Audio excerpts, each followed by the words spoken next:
Glandular fever, also known as monocleosis, is a viral infection caused by the Epstein-Barr virus. Now, it's important to understand that a viral infection won't be helped by antibiotics, and actually in the case of glandular fever, you want to avoid all penicillin-based antibiotics, or anything ending in -cillin. The most common is amoxicillin, because it can have quite a bad reaction. In an individual who has glandular fever, you get a horrible rash, and it's quite uncomfortable. Now, anyone telling you that they can cure your glange, or they're gonna, do something that's gonna kill the infection, probably being dishonest. As far as I'm aware, there isn't any way to cure glange or anything like that. There's no antivirals you can take. That's just what I found from having glange and going to different doctors. The first and most obvious symptomatic relief is Nurofen and Panadol.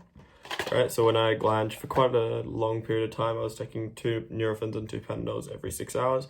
Now, it's important you have to talk to your GP if you're going to be taking this amount of Nurofen and Panadol for multiple days. A second one is just like a numbing throat spray.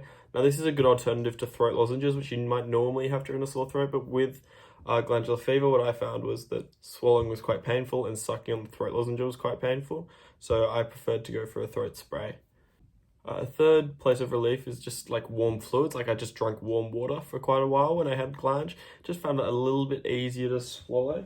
There's also things like soups. Soups are really good for food. They're just quite a bit easier to swallow than most foods, because it does hurt quite a bit when you swallow in the center of glandular fever. Now, those are predominantly methods to relieve your palatine tonsils, which are just at the back of your throat.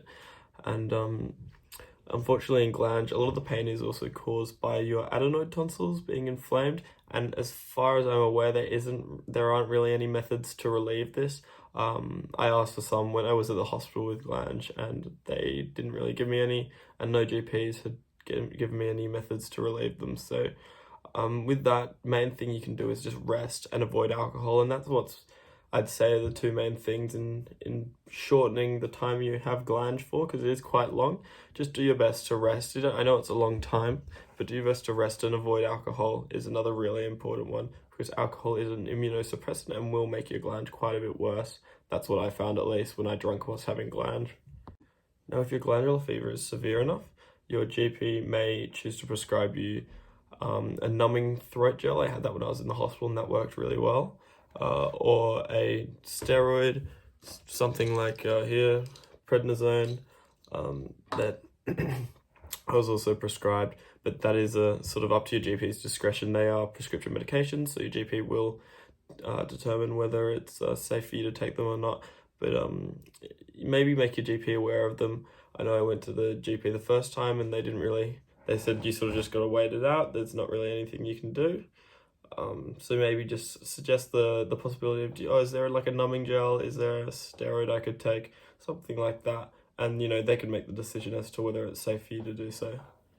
Another important thing to remember when having glandular fever is to stay as hydrated as possible. I always kept a big thing of water next to me when I slept, because I would wake up and feel really dehydrated, and glandular fever does make you really dehydrated.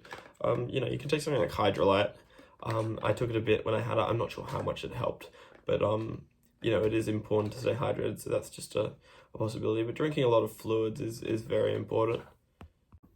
Now, glandular fever is quite a grueling, long infection. It can last normally around 3 weeks, but there's a lot of variability between different people. Now, it's important to get a lot of fluids in. It can make you feel really dehydrated, but the main thing is just rest when you feel like you need to rest, and avoid alcohol definitely at all costs.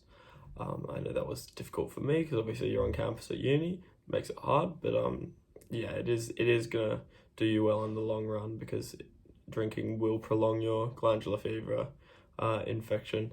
Now, if you do have glange, hang in there. It'll be done before you know it, even though it feels very long whilst you're in it.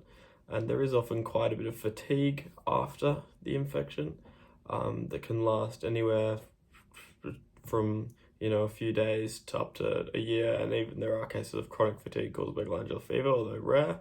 So just keep that in mind, that if you're feeling a bit tired and worn down for the sort of a month or 2 following glandular fever, that is pretty common. Maybe talk to your GP about it.